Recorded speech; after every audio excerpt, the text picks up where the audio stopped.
सत वही होता है जो परिणमनशील होता है, और जो परिणमनशील होता है वह सत कभी होता नहीं, क्योंकि शाश्वत अविनाशी जो भी वस्तु होगी वह परिणमन करेगी। कोई पूछे ये सत है तो तुरंत देखना चाहिए कि इसमें परिणमन हो रहा है या नहीं। यदि परिणमन हो रहा है तो सत है। हमारे तत्वार सूत्र में कहा है उत्पाद व्यय ध्रुव युक्तम सत, जिसमें परिवर्तन हो वो सत है। लेकिन जो परिवर्तन है वह कभी सत नहीं हो सकता। समझना, सत वही है जिसमें परिवर्तन हो। रिपीट कर रहा हूं, सत वही है जिसमें, और परिवर्तन जो है वह कभी सत नहीं हो सकता। परिवर्तन सत नहीं होता, वो तो विनाशशील होता है। और जो सत होता है वही परिणमनशील होता है। यानी सत में से वह असत रूप निकलता है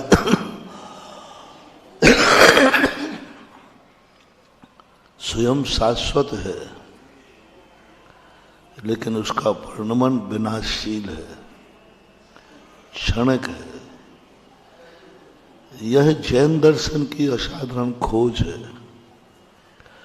सारे दुनियाकारों का कहना है जब वस्तु सत है तो उसका परिणमन भी सत रूप है। जब वस्तु शाश्वत है तो परिणमन भी शाश्वत है। जब वस्तु अस्थिर रूप है तो उसका परिणमन भी अस्थिर रूप है। नहीं, मां सारे दुनिया के दर्शनों में जैन दर्शन की ये सबसे बड़ी खोज है कि उन्होंने सत में परिणमन देखा। जो शाश्वत वस्तु है उसमें से एक ऐसा परिणमन निकलता है जो विनाशशील है, जो मिटता है। उत्पन्न करने वाला नहीं मिटता, जिसको उत्पन्न किया जाता है वो मिटता है। और सारी सृष्टि का बस ये दो स्वरूप हमें समझना है। हम यहीं विभ्रम में पड़ जाते, जो मिट रहा है वो क्या बनेगा, और तुम्हें मालूम नहीं है जो बनता है वही मिटता है। शाश्वत वस्तु विनाशशील वस्तु को कैसे पैदा कर सकते हैं? तो मेरा प्रश्न है कि विनाशशील वस्तु, शाश्वत वस्तु किसी को उत्पन्न कैसे कर सकते हैं? जब विनाश नहीं कर सकती तो उत्पन्न भी नहीं कर सकती। उत्पन्न करना बता रहा है कि कभी ना कभी विनाश है, और ये सारी सृष्टि का परिवर्तन हमें आश्चर्यचकित डालता है। यहीं तो चूक जाते हैं लोग। कबीर जैसे इतने बड़े दार्शनिक सृष्टि की सत्ता को नहीं पहचान पाया। इतना बड़ा दार्शनिक भगवान को नहीं पहचान पाया। इतना बड़ा दार्शनिक यह निर्णय नहीं कर पाया कि मैं कल भी था और कल भी रहूंगा। इतना बड़ा दार्शनिक इस दुनिया को देख करके कहने लगा ये दुनिया तो विनाशशील है। यदि दुनिया विनाशशील है तो नियम से दुनिया शाश्वत है। आगरा के अंदर एक दिन हमने कहा था, कहीं यदि तुम्हें डाकू मिले तो निर्णय कर लेना साधु जरूर दुनिया में है, क्योंकि डाकू है। मान लो साधु न मिल पाए, साधु तक तुम न पहुंच पाओ, तो उसी समय डाकू को देख के निर्णय कर लेना, जब इस दुनिया में डाकू है तो साधु भी कहीं ना कहीं है, पापी है तो पुण्यात्मा है, क्योंकि पुण्यात्मा बहुत मुश्किल से मिलता है। और पापी को देखकर निर्णय कर लेना कहीं ना कहीं पुण्यात्मा है। अधर्म है तो धर्म है। यदि तुम्हें कभी प्रतीति हो कि हिंसा है तो समझ लेना अहिंसा भी है। जब तुम्हें कोई पता चले कि ये झूठ बोल रहा है, समझ लेना दुनिया में कोई सत्य बोलने वाला भी है। हर चीज में यही लगा लेना। दुराचारी दुनिया में है तो नीम से समझ लेना सदाचारी भी दुनिया में है। कैसा विचित्र लक्षण बना रहा हूं, विचित्र लक्षण।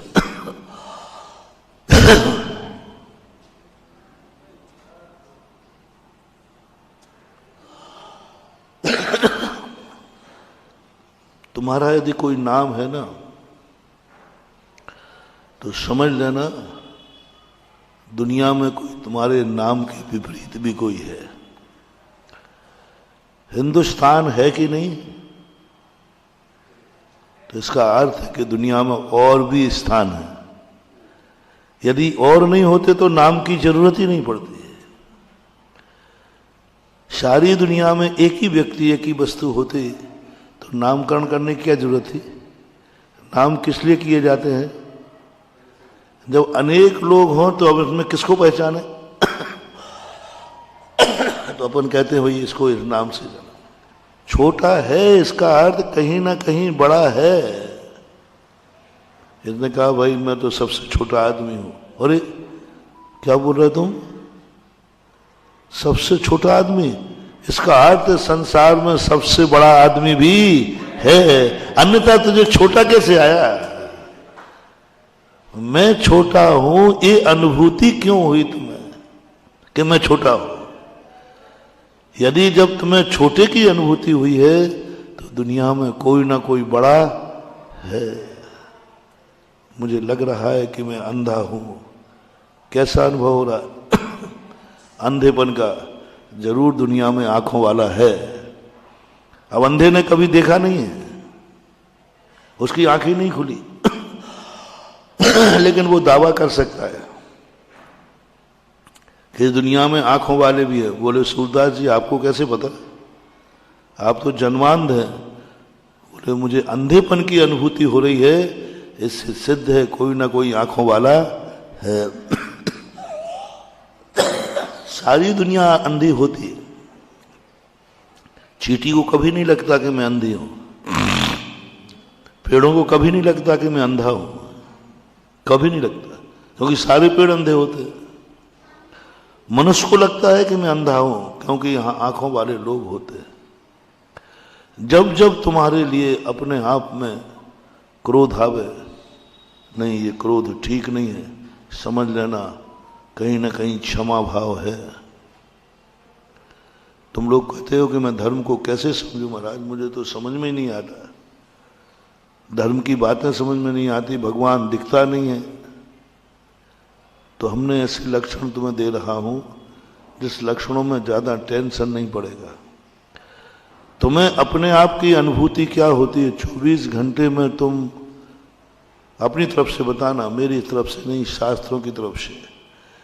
क्या दिन भर में शाम को तुम्हें ऐसा लगता है आज मेरे से कुछ बुरा हुआ ही नहीं, सब अच्छा हुआ?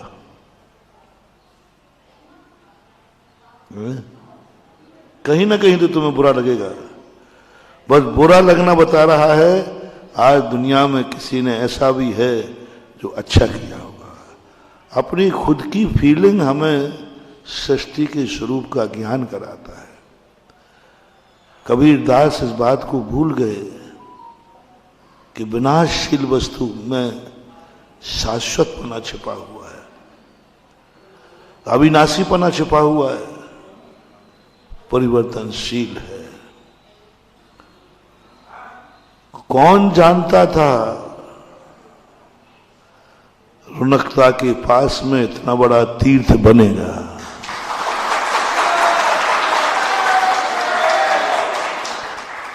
रौनकता वाले तो भागने की कोशिश कर रहे थे, वो तो इनके पास थोड़ा पैसा मैसा नहीं था, नहीं तो ये भी अभी कमला नगर में दिखाते।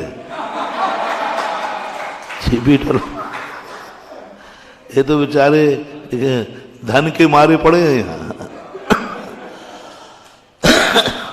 पहले मैं भावना करता था कि हमारे गांव वाले सब लोग अच्छे धनवान हो जाएं, पैसे हो जाएं, तो गांव में जब उनको गरीब देखते थे ना तो बड़ा आशीर्वाद देते थे, भाई लोग समृद्ध हो जाएं, बढ़िया। लेकिन जैसे ही मैंने समृद्धि का आशीर्वाद दिया, वो गांव खाली हो गया। मैं दोबारा पहुंचा वहां तो बोले महाराज जी अब तो यहाँ कोई है ही नहीं। तो मैंने कहा भगवान क्या बात है? बोले तेरी बदौलत है। मैंने कहा भगवान मेरी क्या बदौलत है? बोले देख तूने सबको समृद्ध कर दिया, सब भाग गए। यहां तो वो इसलिए पड़े थे क्योंकि समृद्धि कम थी। रौनकता वाले बिल्कुल पक्का है, यहां रहने का सवाल ही नहीं उठता। थोड़ी सी इनके पास संपत्ति और बढ़ जाती तो इनका मकान आगरा में हो जाता। इसलिए हो जाता, गांव में पड़े पड़े क्या करें, गांव है। अब हम अपने भक्तों से कभी भी कहने लगे हैं कि आपके जिन जिन के गांव में मकान है, भले तुम छोड़ दो, गांव बेचना नहीं। हवेलियां की हवेली गांव में पड़ी हैं लोग, मैंने कहा बेचना मत, पीढ़ी दर पीढ़ी मत बेचना। षष्ठी परिवर्तनशील है, ना जाने इस गांव में कौन सी फैक्ट्री आ जाए और फिर से आबाद हो जाए, तुम्हारी हवेली पड़ी रहेगी। कितने गांव हैं जो लोग छोड़ दिए थे और अब वहां हाईवे निकल गया, फैक्ट्री चली गई और कुछित का जाजत हमारे जैसा महाराज पहुंच गया तो शायद वो गांव तीर्थ बन जाए।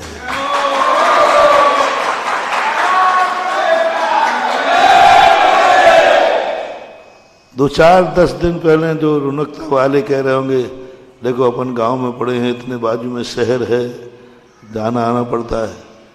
अब जब से पता चला कि यहाँ लोकोदय तीर्थ बन रहा है तो रौनकता वाले महाराज सबसे बड़े भागी हम लोग हैं। मैंने क्यों? बोले आगरा वाले तो 20 किलोमीटर चलेंगे, हमें तो 7 किलोमीटर चलना ही हूं।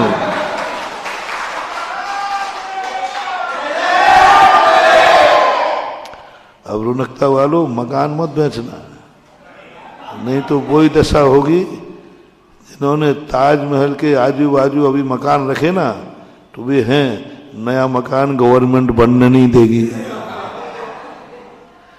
ऐसे इसकी हालत होना है।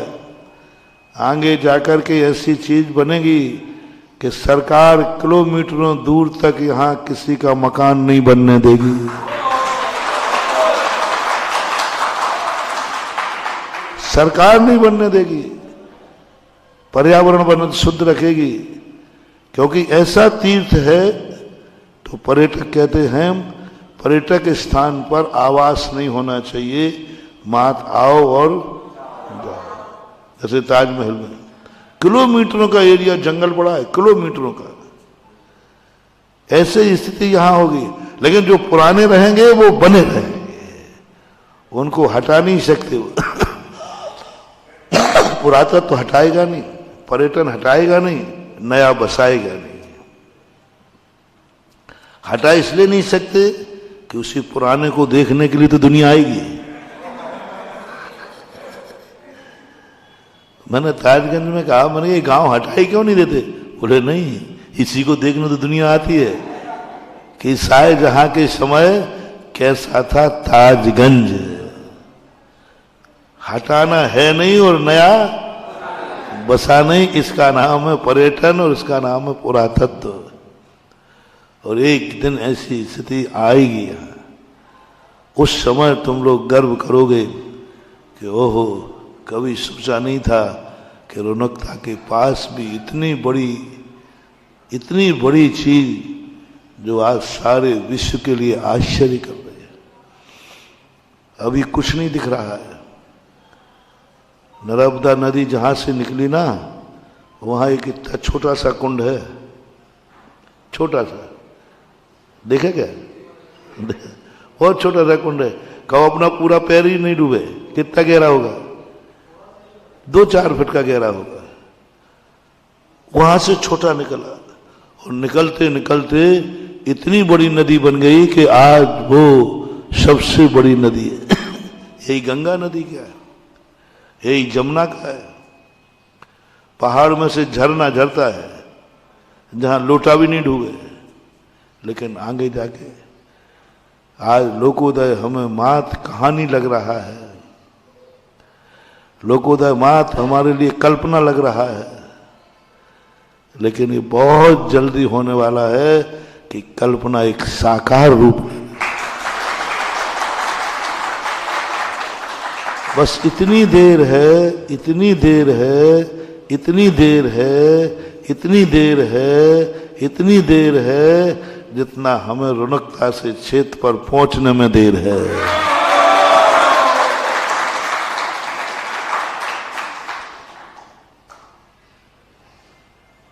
और जैसे लोग, तुम लोग तीर्थ की वंदना करने के लिए आकुलित होते हैं, शिखर जी मधुबन में पहुंचती पैरों में खुजली चलती, कब गौतम गणधर पहुंचू, कब पहुंचू, कब सुबह जल्दी, रात के सोते ही नहीं पट्टा, क्योंकि सो जाए तो लेट नींद खुलेगी। पहले दिन जब जाते हैं ना लोग वंदना को, रात में सोते नहीं है, क्योंकि 2-2:30 बजे उठना है, तो कहीं बातें करते रहे कुछ और जल्दी उठ करके नहा धो करके तैयार हो जाते हैं पहाड़ की वंदना करने के लिए। ऐसे ही तुम्हें तो लगती है बने हुए तीर्थ के लिए ललक, हमें तीर्थ बनाने के लिए ललक लगती है।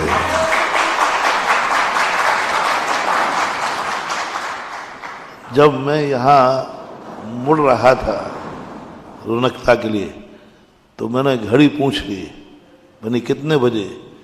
तो बोले 9:20। अभी 9:20 ही? तो मन ने कहा बढ़ दे आगे, आगे क्षेत्र है।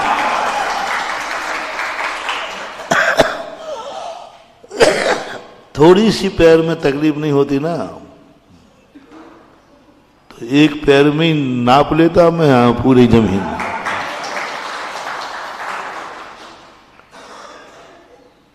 क्योंकि हमें दिख रहा है वो भविष्य, हमें दिख रहा है वो भविष्य की ऊंचाई, हमें दिख रहा है जैसे मूर्ति के पत्थर में दिखता है शिल्पी को कि ये मूर्ति है।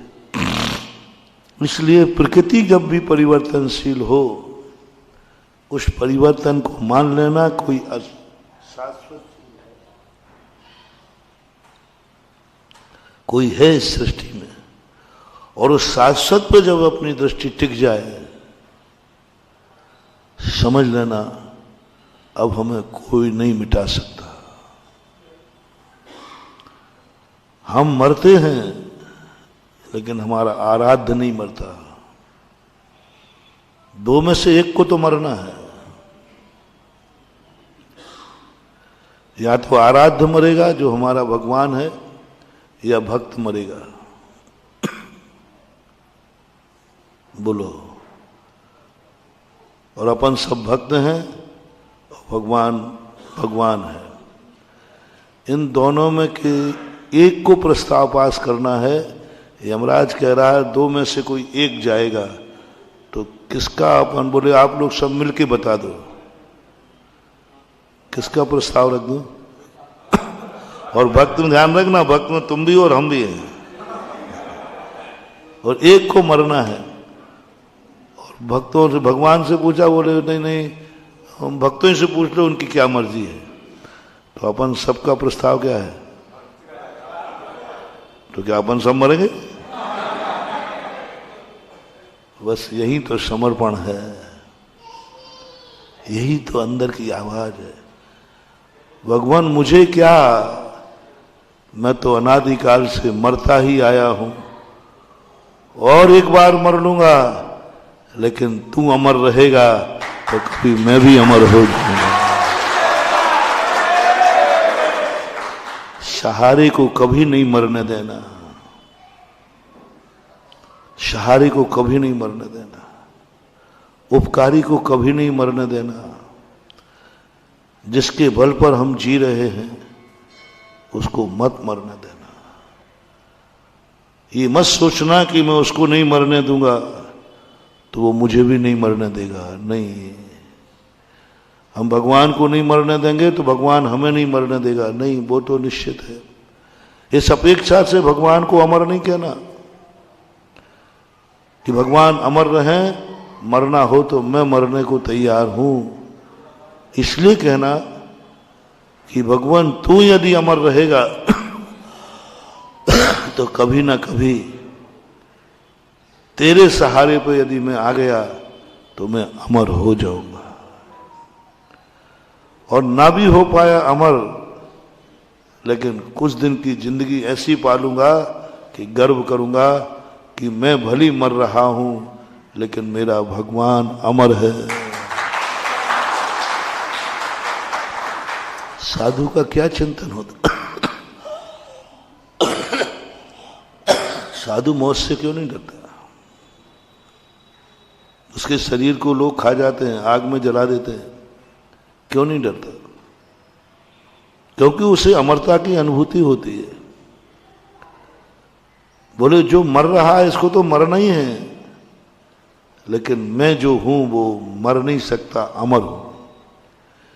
जिसके सहारे पर ये मनुष्य पर्याय है, जिसके सहारे पर ये शरीर है, वो अमर है। बस इतनी सी करना है। तुम कौन हो तो तुम्हारे मन में आएगा भाव, मैं मनुष्य हूं, मैं जैन हूं, मैं बेटा हूं, मैं पिता हूं, मैं फलाने चंद हूं। और जो जो तुम्हारे 24 घंटे में तुम्हें क्या अनुभूति होती है, तुम कौन हो, और जो जो तुम्हारे लिए अनुभूति हो वे सब तुम्हारे संबंध मरेंगे। तुम्हें संबंध की अनुभूति होती है। आप कभी फीलिंग करना, तुम्हें संबंध की अनुभूति होती है, कर्म की अनुभूति होती है, मैं मनुष्य हूं इसकी अनुभूति होगी। और ये सब एक दिन मिट जाएंगे, खत्म हो जाएंगे। ये संबंध का सहारा कौन है? कौन लाया है मनुष्य पर्याय में मुझे? किसने पैदा किया है मुझे जैन कुल में? वो कौन है? वो कौन है जो ये संबंध बना रहा है? वो मैं हूं या पराया है?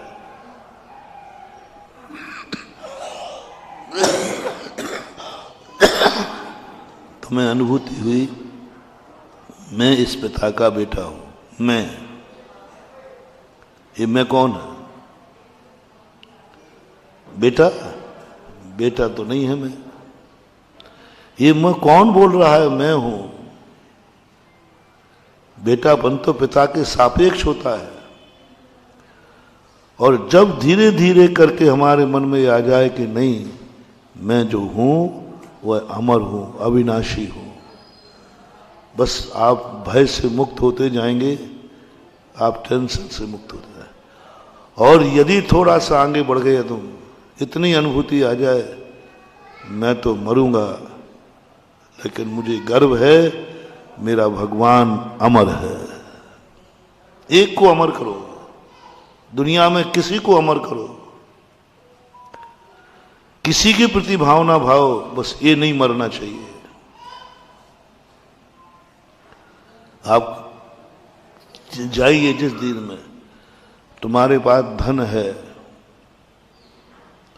और तुम हो, चोर कहता है एक जाएगा, या तो तुम जाओगे या धन जाएगा, किसे बचाना है?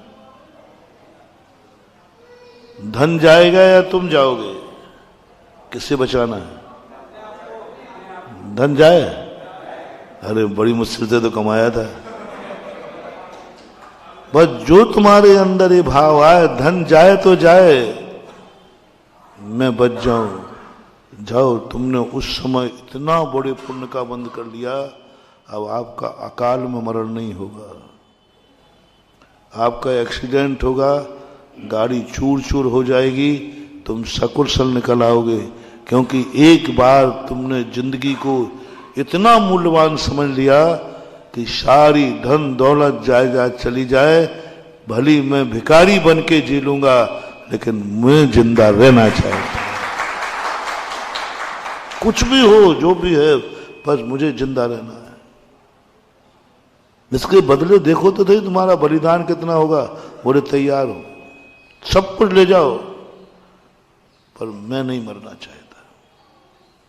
उस समय ऐसा कर्मबंध होता है कि कोरोना चारू बाजू चारों तरफ घूमता रहेगा, तुम बच के निकल आओगे। क्यों? तुमने कभी बलिदान दिया था। यदि तुमने घर में भाव किया, तुम सब पूरे परिवार वाले हो, उसमें से एक को मरना है, उस मरने वाले का नाम बताओ, सोचो जब तक।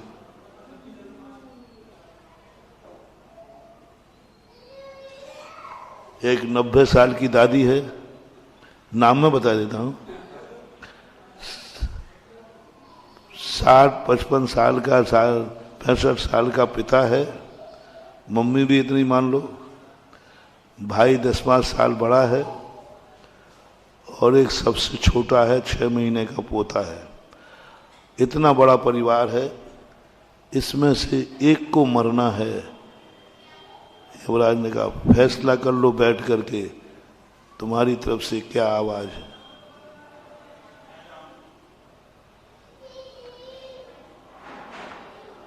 दादी मां 90 की हो गई, ऊपर ही हो गई 90 से। कितने % लोग कहेंगे यमराज ये दादी बैठी है ना, इसको तो अब मरना ही मरना ही है। ऐसा हुआ था, पांडवों के बीच में हुआ था। पांडव और कुंती माता एक दिन एक नदी पार कर रही थी, गंगा नदी। मगरमच्छ ने पकड़ लिया, वो थी कोई देवी। उसने कहा कि देखें इन परीक्षा में कौन कौन पास होता है, कौन सही किसके लिए जी रहा है, और कौन मरना चाहता है, देखें इसमें प्रेम क्या है। पहुंच गए और आवाज कर दी, सारे मरोगे 6 के 6, अन्यथा प्रस्ताव करके एक की बलि चढ़ा दो। जी आवाज आई, अब कौन? सबसे बूढ़ी थी कुंती मां। अब सब शांत, कौन मरे?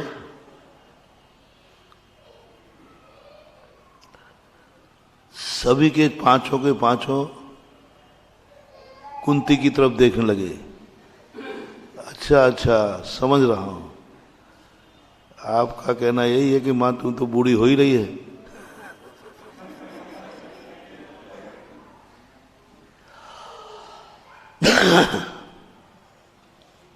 इतने में भीम थोड़ा मजे लेने लगा। बोले नहीं मम्मी को तो नहीं भेजूंगा, मां तो नहीं मरेगी। यदि किसी ने मां के लिए मारने का भाव किया तो उसके पहले मैं उसे निपटा दूंगा, यमराज से भी भिड़ जाऊंगा, कोई वो मां तो नहीं जाएगी। अब चारों भाई सोचने लगे ये भीम पता नहीं किसका नाम लेने वाला है। तीनों भाइयों ने, अर्जुन ने, नकुल, सहदेव ने धर्मराज की तरफ देखा तो धर्मराज समझ गया कि इनका इशारा, अब बड़ों से सीधा थोड़ी बोला जाता है। तो धर्मराज ने कहा हाँ समझ रहा हूं, समझदार मैं ही हूं। भीम कहता है खबरदार, यदि किसी ने मेरे बड़े भाई के ऊपर आंख उठाई तो मैं आंख निकाल लूंगा। बड़ा भाई नहीं जाएगा, वही तो मेरा स्तंभ है, वही तो मेरा आधार है।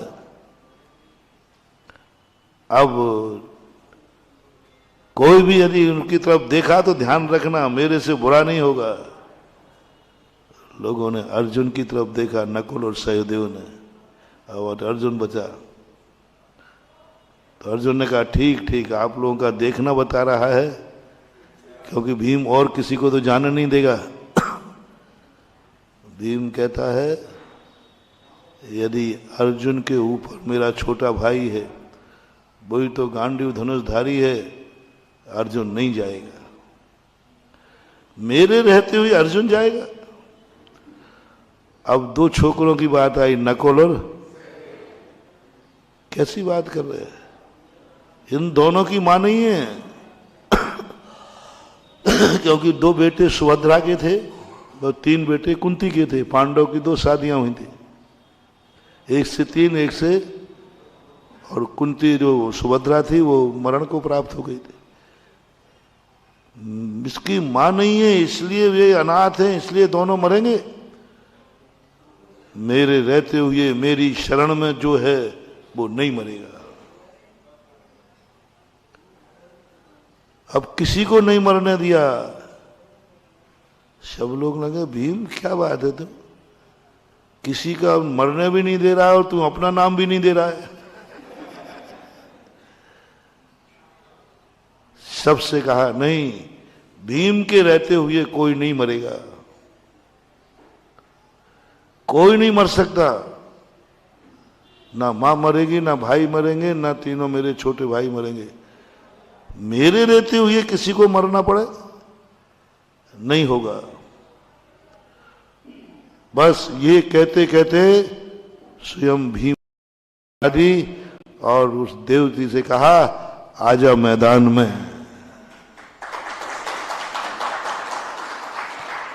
यानी पूरे परिवार को बचा करके स्वयं को समर्पित कर दिया, यमराज को छोड़ दी।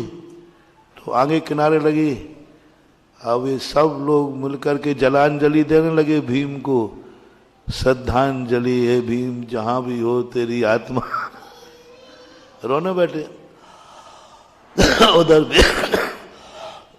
भीम भुजाओं से तैरता हुआ आ गया। बोले तुम कैसे बच गए? उस समय आचार्यों ने लिखा, जो अपनों से आधीनस्थ दूसरों को बचाने का भाव करता है वह अपने आप अमर हो जाता है। हम लोगों को क्यों कहा छोटे छोटे जीवों को बचाओ? हम दूसरों को बचाएंगे तो महाराज आपको कौन बचाएगा? मुझे कोई बचाने की जरूरत नहीं है।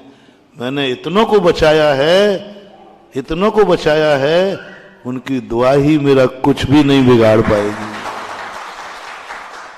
हम किसको बचा रहे हैं? अमरता का लक्षण यदि हमारे मन में भाव आ गया कि अमर हो भगवान। एक बार शायद संस्मरण सुनाया होगा, पाकिस्तान सन 1947 का आखिरी ट्रेन थी, प्लेन थी, जिनेंद्र भगवान की मूर्तियां थी और एक और समाज थी। फाइल जो उड़ाने वाला पायलट कहता है 2 में से 1 जा पाओगे। मूर्तियां वजनदार थी, या तो आप लोग जाओ या मूर्तियां जाएंगी, और जो यहां रुकेगा वह मरेगा। आखिरी फ्लाइट है, उसके बाद तो मार काट होना है, उसके बाद तो जो बचेगा उसको मरना है। लोगों ने बहुत समझाया कि देखो भाई, आप लोग मूर्तियां तो फिर जयपुर में बन जाएंगी, अपने प्राण बचाओ, जाओ, मूर्तियां छोड़ दो, मूर्तियां छोड़ दो, खंडित हो जाएंगी फिर बन जाएंगी, बनाना ही तो है। लेकिन भक्तों ने कहा नहीं, जिसकी मैंने पूजा की है हम नहीं छोड़ेंगे। ऐसा करो, पायलट से कहा कि तुम इन मूर्तियों को ले जाओ, और सांगानेर हवाई अड्डा था उस समय, इनको ले जा करके वहाँ सांगानेर की समाज को सौंप देना, हम लोग यहाँ मरने को तैयार हैं। सब समझा रहे क्या कर रहे पागलपन। बोले नहीं मैं बचूं या नहीं बचूं, भगवान बचना चाहिए। भगवान ने सबने कहा कि ये मूर्तियां नहीं हैं, ये पाषाण की मूर्तियां नहीं हैं, ये साक्षात हमारे भगवान हैं। जैनी मूर्ति की पूजा नहीं करता, भगवान की पूजा करता है। आप लोग पूजाएं पढ़ते हो तो उसमें आदिनाथ का वर्णन होता है, महावीर स्वामी का वर्णन, मूर्ति का कोई वर्णन होता ही नहीं। मूर्ति का वर्णन तो कभी अतिशय हो तो आता है, बाकी भगवान के वर्णन आता है। जब ये स्थिति बनी तो पायलट ने कहा तुम लोग भगवान तुम्हारे, बोले नहीं, भगवान मरता नहीं और मैं उसे मरने नहीं दूंगा, हम सब मरने को तैयार हैं। समर्पण देखो, इतना प्रेम हो भगवान से कि उनके लिए मरने को तैयार हो जाए। पायलट ने कहा चलो, जब भगवान कभी मरता नहीं है तो क्यों ना अपन इसी के सहारे पर सब बैठ जाएं, क्योंकि वो मरेगा नहीं, और जब वो नहीं मरेगा तो उसका सहारा लेने वाला भी नहीं मरेगा। पायलट ने कहा तुम लोग इन मूर्तियों को भगवान मानते हो? बोले हाँ। तो ये मरने, बोले नहीं, मरने का सवाल ही नहीं उठता है। तो फिर इनकी छाया में बैठो, और पूरा ओवरलोड मूर्तियां डबल डबल तिबल लेके उड़ा, और साकुशल मूर्ति सहित प्लेन सांगानेर में उतर गया। आज भी वो मुल्ताई का मंदिर माना जाता है, मुल्ताई मंदिर माना, मुल्ताई है ना पाकिस्तान, वहां का मंदिर आज भी है। मैं उन मूर्तियों के दर्शन करने गया, आदर्श नगर में है। कहने का भाव ये है कि हम आराध्य जो हमारे होते हमारे अंदर अनुभूति होना चाहिए दुनिया में कौन अमर है, और कैसे जानूं कोई अमर है, क्योंकि मुझे मरने का भय सता रहा है। लक्षण क्या बताया? बिल्कुल उल्टा, क्योंकि अमर तो हमें कोई दिखता ही नहीं है। नहीं, मैं मरने का भय बता रहा है, कोई ना कोई दुनिया में अमर है। अब वो अमर कौन है, वो फैसला तुम्हें करना है। 90 साल की दादी या 6 महीने का पोता, और तुम्हारी जो उम्र हो सो तुम। अब इनमें अमर करना है, तुम्हें करना है। कौन है इसमें जो अमर तुम चाहते हो? ये नहीं मरना चाहिए। और दादी बीमार भी है, दादी बीमार भी है। और सीरियस करूं, वेंटिलेटर पे है, वेंटिलेटर पे है, वेंटिलेटर पे है। अब वेंटिलेटर पे है और डॉक्टर भी कह रहे कभी भी जा सकती है, लेकिन फैसला आपको करना है। घर में से एक व्यक्ति जाएगा, किसको भेजोगे? 90% है हमारा दादी जा ही रही है। नहीं, ज्ञानी कहेगा दादी नहीं जाएगी, दादी को मैं नहीं मरने दूंगा, उसको बचाने के एवज पे तुम्हें मरना पड़ेगा। लो, मैं मरने को तैयार हूं। तुम्हारी 25 साल की उम्र है, दादी की 90 साल की है, और डॉक्टर भी कह रहा है कि बचने वाली। उसके बाद प्रस्ताव रखो, दादी तो नहीं मरेगी, बदले में है तो दादी जिंदा रहेगी, मैं मरूंगा। बस ये भाव तुम्हारे अंदर आ गया, ऐसा कर्म का बंध होगा, ऐसे कर्म का बंध होगा कि तुम 100 भवों तक कभी अनाथ नहीं होगे। तुम्हारे ऊपर सदा छाया रहेगी। ऐसे धर्म के प्रति अपना समर्पण भाव करना चाहिए। दुनिया मरे तो मर जाए, मेरा धर्म नहीं मरना चाहिए। मैं मरूं तो मर जाऊं, मेरा नियम नहीं टूटना चाहिए। मैं मरूं तो लेकिन नियम, मैं मरूं तो मर जाऊं, भगवान तेरा दर नहीं छूटना चाहिए। ऐसे परिणाम जब बन जाते हैं और उत्साह के साथ, ललक के साथ कुछ भी करना पड़े। अब अपन सब कहाँ चलने को उतावले हैं? तुम्हारी तो मुझे पता नहीं, मेरे में तो घर जोर मारो चाले तो सामयिक जाके वहीं करूं।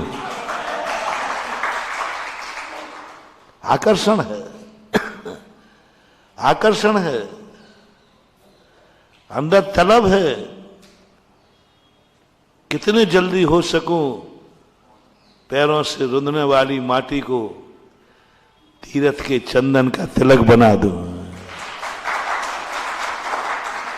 बना सकता हूं तो, बनाने की ताकत है तो, बस जिस समय जो मेरी अंदर की ललक आ रही है, इस समय मुझे ऐसा कर्म का बंध हो जाएगा, अंदर चेतना से इतना कर्म का बंध हो जाएगा कि मैं एक दिन 3 लोग का तिलक बन जाऊंगा। मैं खुद ही।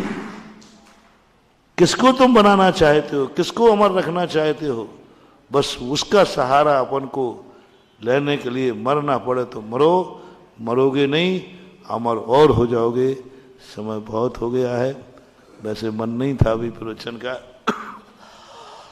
फिर भी देखो, कुछ बुलवाओगे कुछ ना कुछ तो नया मिलेगा मिलेगा, कुछ ना कुछ तो नया है। कितना बढ़िया प्रवचन आया, कितनी अच्छी बात आई, महावीर भगवान है कि भाग्यशाली हैं खासकर रुनकता के रहने वाले लोग, क्योंकि आप के घर तीर्थ आ रहा है। हम सब आगरा वाले कभी यहां से क्रॉस कर जाते थे, आज जब आगरा